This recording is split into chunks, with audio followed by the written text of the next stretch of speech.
अस्सलामुअलैकुम वरहमतुल्लाहि वबरकातुहू। I am हाफिज़ मोहम्मद उस्मान और आप देख रहे हैं मेरा यूट्यूब चैनल स्टेनोग्राफ़र्स एकेडमी। आज की वीडियो को स्टार्ट करने से पहले आप सबसे रिक्वेस्ट है कि मेरे चैनल को सब्सक्राइब कर लें, बेल आइकन पे क्लिक कर लें ताकि आने वाली तमाम वीडियोस आपको पहुंचती रहें। अच्छा, आज हम जो डिस्कस करने जा रहे हैं ये एडवर्टाइजमेंट है government of Punjab primary and secondary health care department की तरफ से। ये कॉन्ट्रैक्ट बेस की जॉब्स हैं। अच्छा, कॉन्ट्रैक्ट का मैं थोड़ा सा जो है वो क्लियर करता चला जाऊँ कि कुछ लोग ये समझते हैं कि शायद कॉन्ट्रैक्ट की जॉब जो है वो जैसे ही कॉन्ट्रैक्ट ख़त्म होता है तो उसके बाद वो ख़त्म हो जाती है जॉब भी। ऐसा नहीं है। गवर्नमेंट ऑफ पंजाब की जो है वो पॉलिसी है, अब हाई कोर्ट की इसके ऊपर जजमेंट आ चुकी है। 3 साल के बाद जब आपका कॉन्ट्रैक्ट पीरियड ख़त्म होता है तो इसको एक्सटेंशन भी मिल जाती है बाज़ औक़ात, लेकिन आम रूटीन में जो है वो हाई कोर्ट की जजमेंट को जो है वो इम्प्लीमेंट करते हुए इसको रेगुलर कर दिया जाता है। यानी कि 3 साल के बाद आप रेगुलर हो जाएंगे, आपको नौकरी से फ़ारग नहीं किया जाएगा। उसी महकमे में जहाँ पे आप काम कर रहे होंगे वहीं पे आपको रेगुलर पोस्ट पे जो है वो रख लिया जाएगा। अच्छा, ये तकरीबन कोई 8 किस्म की जो है वो पोस्ट हैं। वन बाय वन हम सबको डिस्कस कर लेते हैं और साथ में हम देखेंगे इसकी लास्ट जो है वो डेट अप्लाई करने की क्या है, अप्लाई करने का तरीका वो हम लास्ट पे डिस्कस करेंगे। तो वन बाय वन हम इसको अब देख लेते हैं। नंबर 1 पे है स्टेनोग्राफ़र। BS इसका 15 है। एज की बात करें तो 21 से लेके 25 साल तक के लोग इस पर अप्लाई कर सकते हैं, लेकिन इसमें 5 साल की एज रिलैक्सेशन भी ऐड है। उसको ऐड करके यानी कि जो 21 से 25 लिखा है इसमें मज़ीद 5 साल की जनरल एज रिलैक्सेशन आप ऐड कर लें, यानी कि 30 साल तक के लोग इसमें अप्लाई कर सकते हैं। और एज रिलैक्सेशन के हवाले से अक्सर जो है वो लोगों के जहन में एक चीज़ होती है कि शायद इसके लिए कोई स्पेशली अप्लाई करना पड़ता है, कोई एप्लीकेशन देनी पड़ती है। तो ऐसी बात नहीं है, ये जनरल एज रिलैक्सेशन होती है, इसके लिए कोई एप्लीकेशन आपको सबमिट नहीं करना पड़ती। हाँ, बाज़ का जो कोर्ट्स की जॉब्स होती हैं, जैसे क्या नाम लेते हैं इसको, सेशन कोर्ट लाहौर हो गया, सेशन कोर्ट गुजरांवाला हो गया, यानी जो डिस्ट्रिक्ट कोर्ट्स की अक्सर जॉब्स आती हैं उनमें एडवर्टाइजमेंट के नीचे लिखा होता है कि वो कहते हैं कि अगर आपने जो है वो एज क्लेम करनी है तो एप्लीकेशन लिखे डिस्ट्रिक्ट एंड सेशन जज के नाम पे, तो वो उसकी जस्टिफिकेशन मांगते हैं। लेकिन आम जो गवर्नमेंट ऑफ पंजाब की जॉब्स आती हैं इसमें वो आपसे कोई क्लैरिफिकेशन नहीं मांगते कि आप क्या ओवर एज क्यों हुए, आप उसकी वजूहात बताएं। तो इसमें सिर्फ आप जनरल अप्लाई करते हैं तो वो आपकी एज के हिसाब से वो देख लेते हैं कि आप जनरल एज रिलैक्सेशन में फॉल कर रहे हैं या नहीं कर रहे, यानी कि लहदा से आपको कोई एप्लीकेशन देने की ज़रूरत नहीं पड़ती।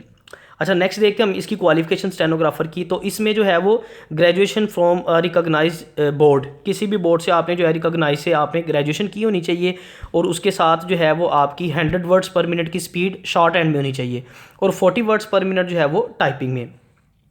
नेक्स्ट देख लेते हैं स्टैटिस्टिकल असिस्टेंट। इसका BS जो है वो 15 है। एज की बात करें तो सेम है 21 से 25, और इसमें आप एज रिलैक्सेशन ऐड कर लें 5 साल की, तो टोटल हो गई 30। और क्वालिफिकेशन की बात करें तो ग्रेजुएशन विद स्टैटिस्टिक्स, मैथमेटिक्स और इकनॉमिक्स और एन इक्वेलेंट क्वालिफिकेशन, यानी कि ये 3 उसने डिग्रीज बताई हैं ये होनी चाहिए, या इनके इक्वेलेंट कोई भी जो है वो दूसरी डिग्री हो जो कि रिकॉग्नाइज यूनिवर्सिटी से आपने की हो।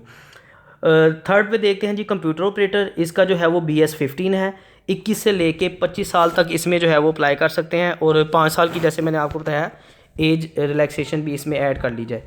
और क्वालिफिकेशन की इसकी बात करें तो BS 4 months training, BA plus 4 month training in computer language, यानी कि अगर आपने सिंपल BA किया हुआ है ना तो उसके साथ फिर आपको 4 माह की जो है वो कंप्यूटर लैंग्वेज कोर्स की भी ट्रेनिंग चाहिए, ठीक है।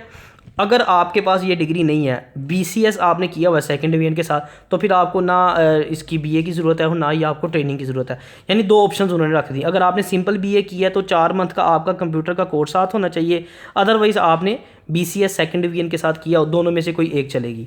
और इसी में उन्होंने जो है at least 3 years experience in the field of computer work का आपको 3 साल का एक्सपीरियंस भी होना चाहिए। इसमें उन्होंने कोई स्पेसिफिक नहीं किया कि गवर्नमेंट का एक्सपीरियंस हो, तो लिहाजा प्राइवेट का भी इसमें चल जाएगा। सीरियल नंबर 4 पे देखें तो जूनियर कंप्यूटर ऑपरेटर, जिसको कि डाटा एंट्री ऑपरेटर भी कहा जाता है। BS इसका 12 है। एज जो है वो 18 से लेके 25 साल, और उसके बाद 5 साल की आप जो है इसमें एज रिलैक्सेशन ऐड कर लें। क्वालिफिकेशन की बात की जाए तो इंटरमीडिएट प्लस MS ऑफिस आपको आना चाहिए। अगर MS ऑफिस इंटरमीडिएट के साथ नहीं किया हुआ, आपने ICS किया हुआ है, तो फिर आपको ये MS ऑफिस की ज़रूरत नहीं है, क्योंकि वो आपको पता है ICS में कंप्यूटर शामिल होता है, वो सब्जेक्ट्स कंप्यूटर के होते हैं, तो इसलिए उसमें फिर आपको MS ऑफिस के डिप्लोमे की ज़रूरत नहीं है। और इसके साथ जो है वो आपको 40 वर्ड्स पर मिनट जो है वो कंप्यूटर पे टाइपिंग स्पीड भी चाहिए। जूनियर क्लर्क इसका है जी BS 11 18 से 25 साल, और फिर इसके बाद आप 5 साल की जो है वो एज रिलैक्सेशन ऐड कर लें। क्वालिफिकेशन की बात की जाए तो higher secondary school certificate second division, intermediate आपने किया वो सेकंड डिवीजन के साथ किसी रिकॉग्नाइज बोर्ड से, और 30 की आपकी टाइपिंग स्पीड होनी चाहिए। उसके अलावा प्रोफिशिएंसी इन कंप्यूटर यानी वर्ड, एक्सेल, पावर पॉइंट वगैरह आपको आना चाहिए। सीरियल नंबर 6 पे आ जाएँ, स्टोर कीपर BS 11, इसकी भी एज है 18 से 25, उसके बाद 5 साल की एज रिलैक्सेशन ऐड कर लें। क्वालिफिकेशन इसकी इंटरमीडिएट होना चाहिए सेकंड डिवीजन के साथ, प्लस जो है वो 25 वर्ड्स पर मिनट टाइपिंग स्पीड होनी चाहिए। उसके बाद एलमोनर, ये कोई नई पोस्ट ही लग रही है, बहरहाल मैंने पहले नहीं देखी। चलें, इसका BS 9 है, 18 से 25 साल की इसकी जो है वो एज रिक्वायर्ड है। अब मैं एज रिलैक्सेशन का बोलूँगा नहीं, वो आपको मैंने ऊपर क्लियर कर दिया, वो इसमें आप खुद ही शामिल कर लें, ठीक है। इंटरमीडिएट और an equivalent qualification from a recognize board with at least 3 years. अच्छा, इसमें जो है ना आपकी क्वालिफिकेशन इंटरमीडिएट होनी चाहिए या उसके इक्वेलेंट का मतलब होता है, जैसे फॉर एग्जांपल एक इंटरमीडिएट है ना, इसके साथ एक आपने सुना होगा DCOM, तो DCOM बेसिकली इंटरमीडिएट के इक्वल ही होता है। इस तरह DEA जो होता है 3 साल का डिप्लोमा, वो भी इंटरमीडिएट के इक्वल होता है। तो जब इक्वेलेंट की बात की जाती है तो वो इसी किस्म की डिग्रीज का जो है ना वो जिक्र कर रहे होते हैं। अच्छा, एक तो ये इंटरमीडिएट होना चाहिए आपका, या फिर उसके इक्वेलेंट क्वालिफिकेशन होनी चाहिए रिकॉग्नाइज बोर्ड से, और उसके साथ 3 साल का आपका एक्सपीरियंस भी होना चाहिए इन अकाउंटेंसी ट्रेजरी वर्क, यानी ये अकाउंट से रिलेटेड लग रही है पोस्ट ना।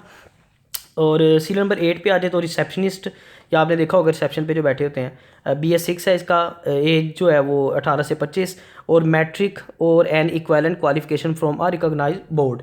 अच्छा, जो नीचे टेबल बना हुआ है ये मैं आपको थोड़ा सा वजाहत कर देता हूँ, सारे पे डिस्कस नहीं करेंगे हम, तो मैं आपको थोड़ा सा पैटर्न बता दूंगा, उसके मुताबिक फिर आप इसको खुद जो है वो देख सकते हैं। अच्छा, इसमें उन्होंने बेसिकली बताया हुआ है कि कौन सी पोस्ट की, जैसे स्टेनोग्राफर है तो किस डिस्ट्रिक्ट में कितनी पोस्टें हैं स्टेनोग्राफर की, जूनियर क्लर्क की कितनी पोस्टें हैं, ये एक टेबल उन्होंने चार्ट सा बना दिया।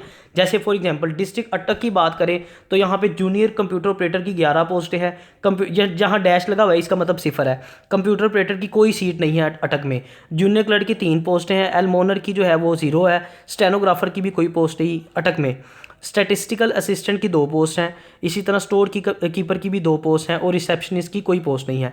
इसी तरह बिल्कुल ये नीचे इन्होंने पूरा जो है वो एक टेबल दिया हुआ, जैसे फॉर एग्जांपल ये फैसलाबाद में आ रहे हैं, आप सीरियल नंबर 8 की बात कर रहा हूँ। अब यहाँ पे जूनियर कंप्यूटर ऑपरेटर की 80 पोस्ट हैं, ठीक है ना, और कंप्यूटर ऑपरेटर की कोई नहीं है। जूनियर क्लर्क की भी 0, इसी तरह एलमोनर की भी 0 है, स्टेनोग्राफर की भी 0 है। तो ये आगे इन्होंने पूरा जो है वो टेबल दिया हुआ है। जैसे अब लाहौर की अगर हम बात करें तो लाहौर में कंप्यूटर ऑपरेटर की जो है वो आ गई, ये सीरियल नंबर है जी 17।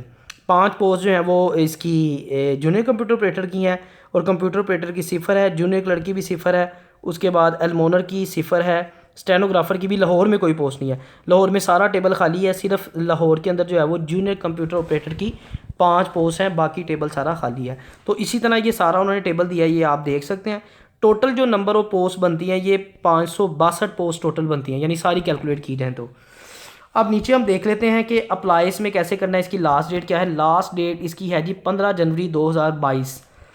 तो 15 जनवरी 2022 तक आप इस पर अप्लाई कर सकते हैं। उसके बाद अगर अप्लाई करेंगे तो जो है वो आपकी एप्लीकेशन एक्सेप्टेबल नहीं होगी। अच्छा, अब हम बात कर लेते हैं कि अप्लाई कैसे करना है। तो आप जो है NTS की वेबसाइट, ये NTS के थ्रू बेसिकली आई हैं पोस्ट। NTS की वेबसाइट पे आप जाएंगे, वहाँ पे आपको इसके पोस्ट वाइज अलग-अलग टैब्स मिल जाएंगे। तो आपने जिस भी पोस्ट पे अप्लाई करना है उसके लिए आपको अलग से साइन अप करना पड़ेगा। अगर आपने जूनियर क्लर्क का करना है तो जूनियर क्लर्क का साइन अप करेंगे, फिर उसके बाद साइन इन करेंगे आप, ठीक है ना। वो ID आपकी एक बन जाती है, उसके अंदर फिर फॉर्म आएगा, उस फॉर्म को फिल करेंगे सारा। तो इस तरीके से आपका अप्लाई होगा। यहाँ पे मैं एक चीज़ क्लियर करता चला जाऊँ कि एक ही पोस्ट पर आप डिफरेंट डिस्ट्रिक्ट्स के लिए जो है वो अप्लाई कर सकते हैं। उसके लिए आपको अलग से फ़ीस जमा करवाने की ज़रूरत नहीं पड़ेगी। फॉर एग्जांपल अगर आपने एक स्टेनोग्राफर की पोस्ट है, अगर आपने स्टेनोग्राफर में साइन इन किया है तो उसके बाद आपने फॉर्म फिल करना शुरू कर दिया, वहाँ पे जब आपसे डिस्ट्रिक्ट का वो पूछेगा तो आप उसमें एक डिस्ट्रिक्ट के बजाय 3, 4, 5 डिस्ट्रिक्ट भी सिलेक्ट कर सकते हैं। तो उसके लिए कोई आपको अलहदा से जो है ना वो फीस जमा करवानी नहीं पड़ेगी, उसी फॉर्म के अंदर आपका वो कंसीडर हो जाएगा, ठीक है ना। हाँ, बाकी पोस्टों का यानी अगर आपने जूनियर क्लर्क के लिए करना है फिर उसके लिए अलहदा आपको फॉर्म फिल करना पड़ेगा, और कंप्यूटर ऑपरेटर का करना है उसके लिए अलहदा फॉर्म फिल करना पड़ेगा, फीस भी अलहदा से जमा करवानी पड़ेगी। लेकिन उसी पोस्ट के अंदर डिस्ट्रिक्ट आप एक से ज़्यादा सेलेक्ट कर सकते हैं। यानी जूनियर क्लर्क के लिए अप्लाई करेंगे तो एक से ज़्यादा डिस्ट्रिक्ट में अप्लाई कर सकते हैं सिंगल फीस पे। कंप्यूटर ऑपरेटर पे अप्लाई करेंगे तो एक से ज़्यादा सीट पे अप्लाई कर सकते हैं सिंगल फीस में। इसी तरह डाटा एंट्री ऑपरेटर पे अप्लाई करेंगे तो एक ही पोस्ट पे अप्लाई कर सकते हैं डिफरेंट डिस्ट्रिक्ट के अंदर, ठीक है ना। मेरा ख्याल है आपको बात जो है वो मेरी क्लियर हो गई होगी।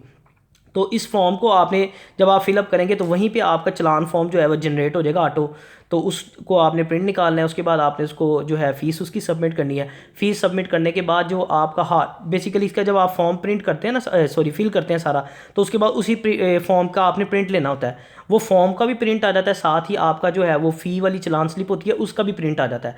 तो आपने वही चलान जो जमा करवाया होता है आपने उसको कटिंग करके उसको पेस्ट करना होता है उसी फॉर्म के ऊपर हार्ड शेप में, ठीक हो गया। यानी आपने फॉर्म का भी प्रिंट ले लिया और आपने स्लिप का भी प्रिंट ले लिया।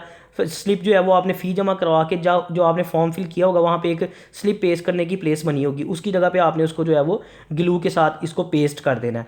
और दो जो है वो आपने पिक्चर्स लगानी है इसके साथ और एक आईडी कार्ड की कॉपी लगानी है। इसके अलावा कोई डॉक्यूमेंट जो है वो आपने साथ कोई जो डिग्रीज़ होती हैं मैट्रिक इंटर ग्रेजुएशन वगैरह वो आपको लगाने की ज़रूरत नहीं है। सिंपल फॉर्म होगा आपका, उसके ऊपर जो आपने फ़ीस जमा करवाई होगी वो आप पेस्ट कर देंगे। दो पिक्चर्स आपकी लगेंगी और एक आईडी कार्ड की आपकी कॉपी लगेगी और उसको आपने सेंड कहाँ करना है, ये नीचे मैं इसको बोल्ड कर रहा हूँ, ये सॉरी जूम कर रहा हूँ, ये लिखा हुआ है नेशनल टेस्टिंग सर्विस और ये NTS हेडक्वार्टर, ये सारा प्लॉट नंबर ये सारा आगे लिखा हुआ है। ये इस एड्रेस पे आपने इसको भेजना है, ठीक है। उसके लिए आप TCS भी कर सकते हैं और गवर्नमेंट की डाक के थ्रू भी भेज सकते हैं, लेकिन यहाँ पे मैं आपको प्रेफर करूँगा कि आप बजाय के TCS करने के आप UMS सर्विस यूज़ किया करें।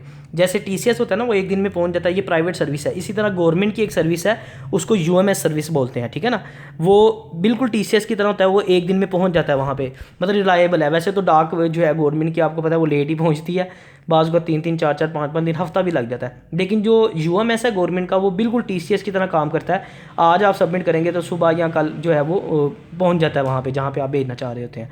तो पैसे भी कम लगते हैं। NTS आप वो सॉरी TCS करवाएंगे तो आपका 250 300 400 तक भी लग जाता है, वेट के हिसाब से और प्लेस के हिसाब से वो पैसे लेते हैं। लेकिन यही अगर आप UMS करते हैं तो विद इन 100 रुपीज़ आपका जो है ना 60 70 50 जहाँ पे वो जिस हिसाब से होगी आपकी डाक उस हिसाब से वो आप यानी 100 रुपीज़ के अंदर अंदर आप उसको सबमिट कर सकते हैं, ठीक है ना। तो आपके पैसे भी बच जाते हैं, तो टाइम उतना ही लगना होता है जितनी देर में NTS वो सॉरी TCS पहुँचता है उतनी देर में जो है वो UMS भी पहुँच जाता है। तो उम्मीद है कि आपको सारी चीज़ें समझ आ गई होंगी। अब एडवर्टाइजमेंट के बाद बात आ जाती है इसकी प्रेपरेशन के हवाले से, तो मैं जो डिस्क्रिप्शन में है दो मैंने वीडियोस जो है वो अपने चैनल पे अपलोड की हुई है। एक टाइपिंग को इम्प्रूव करने के हवाले से, तो ज़ाहिर बात है डाटा एंट्री ऑपरेटर में जूनियर क्लर्क में ये 2-3 पोस्ट ऐसी हैं जहाँ पे टाइपिंग का टेस्ट उन्होंने लेना है, ठीक है ना। तो उसके लिए स्टोर कीपर में भी उन्होंने टाइपिंग ये आधी से ज़्यादा पोस्ट पे उन्होंने टाइपिंग स्पीड मांगी हुई है। तो मैं नीचे लिंक में जो है वो वीडियो का लिंक दे दूँगा जिसके थ्रू आप अपनी टाइपिंग को अच्छे तरीके से इम्प्रूव और कम टाइम के अंदर इम्प्रूव कर सकते हैं। तो आप वीडियो वहाँ से देख लीजिएगा। साथ ही मैं जो है वो शॉर्ट हैंड को इम्प्रूव करने के वाले से टेस्ट को कैसे अटैम्प्ट करना है, शॉर्ट हैंड की स्पीड को कैसे इंक्रीज़ करना है, ठीक है ना, टिप्स उसमें कुछ बताए हैं। तो वो सारी चीज़ें उसमें ये 2 वीडियोस मैं लिंक में जो है वो दे दूँगा, तो वो आपसे आप वहाँ से देख के तो अपनी शॉर्ट हैंड को और अपनी टाइपिंग को इम्प्रूव कर सकते हैं। बाकी एक और मैं एडवाइस करना चाहूँगा, कई बच्चे होते हैं अप्लाई करके सो जाते हैं, तो जब टेस्ट आता है तब उनको याद आता है कि जी अब हमने तैयारी भी करनी है। तो खुदारा ऐसा ना कीजिए। देखें कुरान पाक में अल्लाह पाक फरमाता है इंसान को वही कुछ मिलता है जिसकी वो कोशिश करता है। तो कोशिश करते रहेंगे अच्छे तरीके से। आपका काम है माली दा, कहते हैं ना पंजाबी में माली दा कम पानी लाना पर मुश्किल लावे। तो आपने अपना काम तो अच्छे तरीके से करना है। रिज़्क बेशक अल्लाह ताला का वादा है, लेकिन अल्लाह ताला ने ये नहीं कहा कि आप हाथ पे हाथ रख के बैठे रहें तो घर में आपको रिज़्क मिलना शुरू हो जाएगा। आप खाना भी खाते हैं ना, उसके लिए भी मेहनत करना पड़ती है। गर्मियों में कभी आप खाना खा के देंगे पसीने छूट जाते हैं इंसान के, उसके लिए भी मेहनत करना पड़ती है। तो आपको हाथ पाँव मारने पड़ेंगे, मेहनत करना पड़ेगी, तैयारी करना पड़ेगी। तो टाइमली करें, अप्लाई किए साथ ही आप प्रेपरेशन स्टार्ट कर दें, ना कि जब आपको टेस्ट का मैसेज आएगा तो तब आपने जो है वो तैयारी स्टार्ट करनी है। तो ये कोई वो BA तो है नहीं कि रात को तैयारी की और सुबह जाके पेपर दे दिया। वो भी जो पेपर होता है वो भी बस इस तरह ही होता है, पास हो गए तो हो गए, वरना वो इस तरह के नंबर आते हैं जो किसी को बताते हैं भी शर्म आती है। तो कहने का, सारी बातें करने का मकसद ये है कि आप अप्लाई करें, साथ ही अपनी प्रेपरेशन स्टार्ट कर दें, ताकि जब तक टेस्ट आए तब तक आप फुली जो है प्रिपेयर्ड हों, ठीक हो गया। तो उम्मीद है कि मैंने सारी चीज़ें क्लियर कर दी होंगी। अगर फिर भी कोई चीज़ रह गई तो आप थ्रू कमेंट जो है वो मुझसे पूछ सकते हैं। आज के लिए इतना ही काफ़ी है, अब मुझे इजाज़त दीजिए। अल्लाह हाफिज़।